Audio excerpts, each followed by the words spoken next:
ವಿಧಾನಸಭೆ ಒಳಗಡೆ ಹೋರಾಟಗಳ ನಡೀತು, ಹೊರಗಡೆನೂ ಕೂಡ ಹೋರಾಟ ನಡೀತು.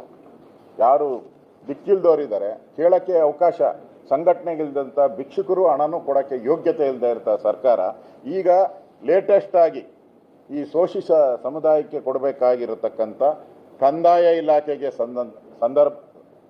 ಕಂದಾಯ ಇಲಾಖೆಗೆ ಸಂಬಂಧಪಟ್ಟಂಥ 12 ಪಿಂಚಣಿಗಳನ್ನು ರಾಜ್ಯ ಸರ್ಕಾರ ಕಳೆದ 3 ತಿಂಗಳಿಂದ ಕೊಟ್ಟೇ ಇಲ್ಲ.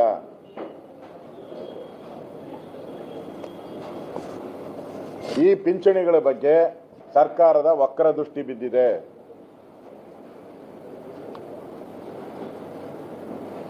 ಕಳೆದ ಮಾರ್ಚ್, ಏಪ್ರಿಲ್, ಮೇ ಹಣ ಬಿಡುಗಡೆ ಮಾಡಿಲ್ಲ. ಒಟ್ಟು ಅವರೇನು 100 ಜನ 200 ಜನ ಅಲ್ಲ ಇರೋರು, 81,88,658 ಫಲಾನುಭವಿಗಳು, ಆಲ್ಮೋಸ್ಟ್ ಆಲ್ 1 ಕೋಟಿ ಜನಗಳು ಈ ಪಿಂಚಣಿ ಅಡಿಯಲ್ಲಿ ಬರ್ತಾರೆ. ಆಲ್ಮೋಸ್ಟ್ ಆಲ್ ಅವ್ರಿಗೆ ಹಣ ಕೊಟ್ಟಿಲ್ಲ. ತಿಂಗಳಿಗೆ ಅವರು 894 ಕೋಟಿ ಕೊಡಬೇಕು ಎವ್ರಿ ಮಂತ್. 894 ಕೋಟಿ ಎವ್ರಿ ಮಂತ್ ಕೊಡಬೇಕಾಗಿರೋದು. ಬಜೆಟಲ್ಲಿ ಈಗಾಗಲೇ ಅದನ್ನು 10,000 ಪ್ರತಿ ವರ್ಷ 10,736 ಕೋಟಿ ಕೊಡ್ತಾರೆ. 10,736 ಕೋಟಿ ಪ್ರತಿ ವರ್ಷ ಬಜೆಟಲ್ಲಿ ಅಲೋಕೇಶನ್ ಇರೋದು. ಕೊಟ್ಟಿಲ್ಲ. ಬಜೆಟಲ್ಲಿ ಅಲೋಕೇಶನ್ ಇದೆ, ಆದರೆ ಖಜಾನೆ ಖಾಲಿಯಾಗಿದೆ. ಖಜಾನೆಯಲ್ಲಿ ದುಡ್ಡಿಲ್ಲ. ನಿಮಗೆ ಗೊತ್ತಿರೋ ಪ್ರಕಾರ ವೃದ್ಧಾಪ್ಯ ವೇತನ 60ರಿಂದ 64 ವರ್ಷ ಇರೋರಿಗೆ ವೃದ್ಧಾಪ್ಯ ವೇತನ 600 ರೂಪಾಯಿ ಕೊಡ್ತೀರಿ. ವಿಧವಾ ವೇತನ 800 ರೂಪಾಯಿ ನಾವು ಕೊಡ್ತೀರಿ. ಅಂಗವಿಕಲರಿಗೆ ಕಡಿಮೆ ಇದ್ದರೆ 800, 75% ಜಾಸ್ತಿ ಇದ್ದರೆ 1,400, ಪೂರ್ತಿ ಅಂಗವಿಕಲತೆ ಇದ್ದರೆ 2,000 ರೂಪಾಯಿ ನಾವು ಕೊಡ್ತೀರಿ ಪ್ರತಿ ತಿಂಗಳು. ಕೊಟ್ಟಿಲ್ಲ. ಸಂಧ್ಯಾ ಸುರಕ್ಷಾ 1,200 ರೂಪಾಯಿ ಕೊಡಬೇಕು, ಕೊಟ್ಟಿಲ್ಲ. ಮನಸ್ವಿನಿ ಯೋಜನೆ ಅವಿವಾಹಿತ ವಿಚ್ಛೇದಿತ ಕುಟುಂಬಗಳಿಗೆ ಕೊಡುವಂಥದ್ದು. ವಿಚ್ಛೇದಿತ ಕುಟುಂಬ ಅವ್ರಿಗೆ, ವಿಚ್ಛೇದಿತ ಆಗಿರೋರು ಅವ್ರಿಗೆ 800 ರೂಪಾಯಿ ಕೊಡಬೇಕು, ಕೊಟ್ಟಿಲ್ಲ. ಮೈತ್ರಿ ಯೋಜನೆ 1,200 ರೂಪಾಯಿ, ಅಂದರೆ ಲಿಂಗತ್ವ ಅಲ್ಪಸಂಖ್ಯಾತರಿಗೆ ಗೌರವಯುತ ಜೀವನ ಮಾಡೋಕ್ಕೋಸ್ಕರ ಅವರಿಗೆ ಕೊಡಬೇಕಾಗಿತ್ತು. ಸಾಲಬಾಧೆಯಿಂದ ಆತ್ಮಹತ್ಯೆ ಮಾಡ್ಕೊಂಡಂಥ ರೈತರಿಗೆ 2,000 ರೂಪಾಯಿ ಕೊಡಬೇಕು.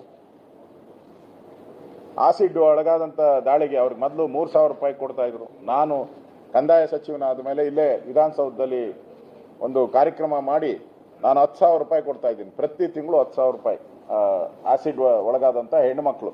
ಯಾಕಂದರೆ ಇಡೀ ಜೀವನನೇ ಹಾಳಾಗೋಗಿರ್ತೈತೆ. ಅವರು ಯಾರು ಮದುವೆನೂ ಆಗಲ್ಲ, ಮತ್ತು ಬದುಕೋಕ್ಕೂ ಅವ್ರಿಗೆ ಮೆಡಿಸಿನ್ಗಳು ಕೂಡ ಅವ್ರಿಗೆ ಕಷ್ಟ ಇದೆ. 10,000 ಕೊಡ್ತಾ ಇದ್ದೀನಿ, ಅದು ಕೊಡ್ತಾ ಇಲ್ಲ. ಎಂಡೋಸಲ್ಫೈನ್ ಅವ್ರಿಗೆ 2,000 ರೂಪಾಯಿ ಕೊಡಬೇಕು. ಈ ಕೋಲಾರ ಈ ಭಾಗದಲ್ಲಿ ಇರ್ತಕ್ಕಂಥ ಬೋರ್ವೆಲ್ ನೀರು ಕುಡಿದು ಆಗಿರೋವಂಥ ಘಟನೆ. ದೇವದಾಸಿಯರಿಗೆ 2,000 ರೂಪಾಯಿ ಇಲ್ಲ. ಸ್ವಾತಂತ್ರ್ಯ ಹೋರಾಟಗಾರರಿಗೆ ಪ್ರತಿ ತಿಂಗಳು 10,000 ರೂಪಾಯಿ ಕೊಡಬೇಕು, ಇಲ್ಲ. ಅಂದರೆ ಸರ್ಕಾರ ದಿವಾಳಿ ಆಗಿರೋದಕ್ಕೆ ಇದಕ್ಕಿಂತ ದೊಡ್ಡ ಸಾಕ್ಷಿ ಯಾವುದೂ ಇಲ್ಲ.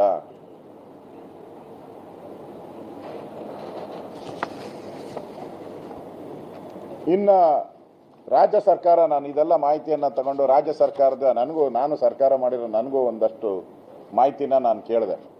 ಸಬೂಬ್ ಏನು ಹೇಳ್ತಾರೆ ಅಂದರೆ, ಸತ್ತೋರ್ನ ಡಿಲೀಟ್ ಮಾಡ್ತಾ ಇದ್ದೀರಿ. ಅದಕ್ಕೆ ಸಬೂಬು ರಾಜ್ಯ ಸರ್ಕಾರದ್ದು. ಸ್ವಾಮಿ, 75 ವರ್ಷದಿಂದನೂ ಪ್ರತಿ ತಿಂಗಳು ಡಿಲೀಟ್ ಆಗ್ತೈತೆ. ಅದು 75 ವರ್ಷದಿಂದ ಒಂದೇ ಸರಿ ಬ್ಯಾಕ್ಲಾಗ್ ಥರ ಬಂದ್ಬಿಟ್ಟು ಇವತ್ತು ಡಿಲೀಟ್ ಮಾಡ್ತಾ ಇದ್ದೀನಿ ಅಂತಾರೆ. It is a routine process. ಆಯಿತು, ಮಂತ್ರಿಗಳು ಹೇಳಿಕೆಯನ್ನು ಕೊಟ್ಟರು, ಇಮಿಡಿಯೇಟಾಗಿ ಕೊಡ್ತೀನಿ ಅಂತ.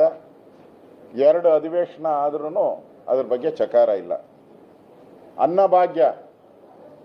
ಅನ್ನಭಾಗ್ಯದ 1 ತಿಂಗಳದು ಯಾರು BPL ಕಾರ್ಡ್ ದಾರರಿದ್ದಾರೆ ಅವರಿಗೆ 700 ಕೋಟಿ ಕೊಡಬೇಕಾಯಿತು, ಅದನ್ನು ವಂಚನೆ ಮಾಡಿಬಿಟ್ರು. ತೋರಿಸ ಇಲ್ಲ ಇನ್ನ ಲೆಕ್ಕದಲ್ಲಿ ಅದನ್ನು. ಭಿಕ್ಷುಕರ ಪುನರ್ವಸತಿಗೆ ಮತ್ತು ಕಲ್ಯಾಣಕ್ಕೆ 23.43 ಕೋಟಿ ಇದುವರೆಗೂ ಕೊಟ್ಟಿಲ್ಲ. ಆ ದಿಕ್ಕಿಲ್ಲದ ಅನಾಥ ಮಕ್ಕಳ್ಯಾರಿದ್ದಾರೆ, ಕೋವಿಡ್ ಸಂದರ್ಭದಲ್ಲಿ ಇರ್ಬೋದು, ತಂದೆ ತಾಯಿ ಆತ್ಮಹತ್ಯೆ ಮಾಡ್ಕೊಂಡಂಥ ರೈತರ ಮಕ್ಕಳುಗಳು ಏನಿದ್ದಾರೆ, ಅಥವಾ ಬೇರೆ ಅನಾಹುತಕ್ಕೆ ಒಳಗಾದಂಥ ತಂದೆ ತಾಯಿಯನ್ನು ಕಳ್ಕೊಂಡಂಥ ಮಕ್ಕಳು, ಅನಾಥ ಮಕ್ಕಳಿಗೆ ಇದುವರೆಗೂ 73 ಕೋಟಿ ರೂಪಾಯಿ ಹಣವನ್ನು ಬಿಡುಗಡೆ ಮಾಡಲೇ ಇಲ್ಲ. 73 ಕೋಟಿ ಹಣ ಬಿಡುಗಡೆ ಮಾಡಲೇ ಇಲ್ಲ ಇವರು. SC ST ಹಣನ 45,000 ಕೋಟಿನ ಲೂಟಿ ಹೊಡೆದ್ಬಿಟ್ರಿ.